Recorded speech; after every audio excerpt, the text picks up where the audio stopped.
Hello my dear student, I hope आप लोग अच्छे होंगे और अच्छी तरीके से पढ़ रहे होंगे। आज हम जानेंगे इस सेशन में क्लास 12 का मैथ प्रश्नावली 6.1 का क्वेश्चन नंबर 10। इस क्वेश्चन में दिया हुआ है क्या, एक सीढ़ी है जिसकी लंबाई कितनी है 5 मीटर, और ये सीढ़ी जो है और एक दीवार है, दीवार की लंबाई ऊंचाई हमको नहीं मालूम तो हम मान लेंगे h मीटर है, और दीवार जो है दीवार के निचले हिस्से से जुड़ा हुआ है क्या, उसके उसके उससे 4 मीटर की दूरी पर किसी बिंदु पर सीढ़ी जो है उससे लगा हुआ है, जिसका सीढ़ी की लंबाई 5 मीटर दिया है और दीवार से उस बिंदु की दूरी 4 मीटर दिया हुआ है, और ये दोनों के बीच का झुकाव थीटा डिग्री दिया है। तो यहाँ पर मान लिए हैं कि ABC इसका नामकरण कर दिया इस तरीके से हम चित्र बनाकर, और चित्र बनाकर यहाँ किया तो ये कोण BAC बराबर थीटा मिल गया हमको, AB बराबर 4 मीटर, और इसी को हम मान लिए X, क्योंकि यहाँ पर हमको बताना भी है कि ये किस परिवर्तन के किस दर से खींचा जा रहा है कि ये परिवर्तित हो रहा है।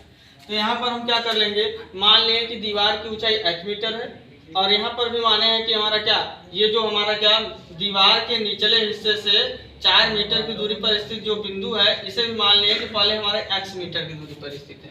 क्यों? क्योंकि यहाँ पर हमको इसके परिवर्तन की दर बतानी है, इसलिए इसको वेरिएबल के रूप में मानना पड़ेगा। अब यहाँ से जो हम चित्र बनाए इसमें ले लिए हैं क्या, त्रिभुज ABC। त्रिभुज ABC में हम देखेंगे तो हमें कर्ण दिया, ये हमारा आधार, ये लंब, तो पाइथागोरस प्रमेय लगा सकते हैं। पाइथागोरस प्रमेय से हम जानते हैं कर्ण का स्क्वायर बराबर आधार का स्क्वायर प्लस लंब का स्क्वायर।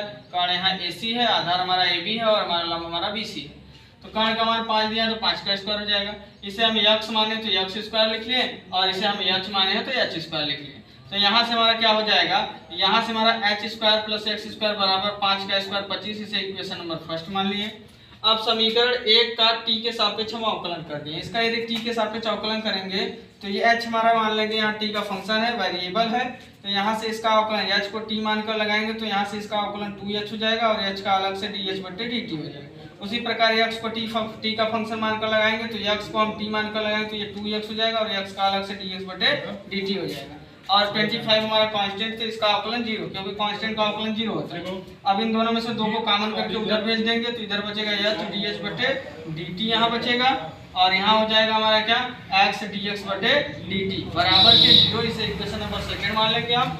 अब यहाँ से अतः समीकरण 1 में, अब समीकरण 1 में x बराबर 4 रखने पर, x का मान हमें 4 दिया था, तो इस समीकरण में हम क्या कर लिए, x बराबर 4 रख रहे हैं। यहाँ 4 रखेंगे, यहाँ h स्क्वायर था, यहाँ 25 था, 4 का स्क्वायर 16 उधर जाएगा, माइनस हो जाएगा, 25 में 16 घटाएंगे 9, तो यहाँ से 9 का वर्गमूल निकालेंगे तो h का मान 3 आ जाएगा।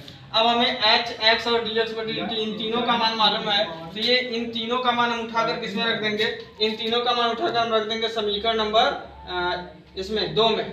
यहाँ पर क्वेश्चन में हमको दिया है dx/dt का मान 2 मीटर प्रति सेकेंड, और x का मान भी दिया है हमको 4 मीटर, और h का मान यहाँ से हम निकाले हैं 3। इन तीनों का मान इस समीकरण में रखेंगे तो जहाँ h वहाँ 3 हो जाएगा। dh/dt हमें निकालना है, x की वैल्यू हमको दिया है कितना 4, और dx/dt का मान हमें दिया है 2। ये सारे वैल्यू रख दिए, बराबर में 0 है, तो यहाँ से क्या हो जाएगा, 4 दूनी 8, उधर भेजेंगे -8 हो जाएगा।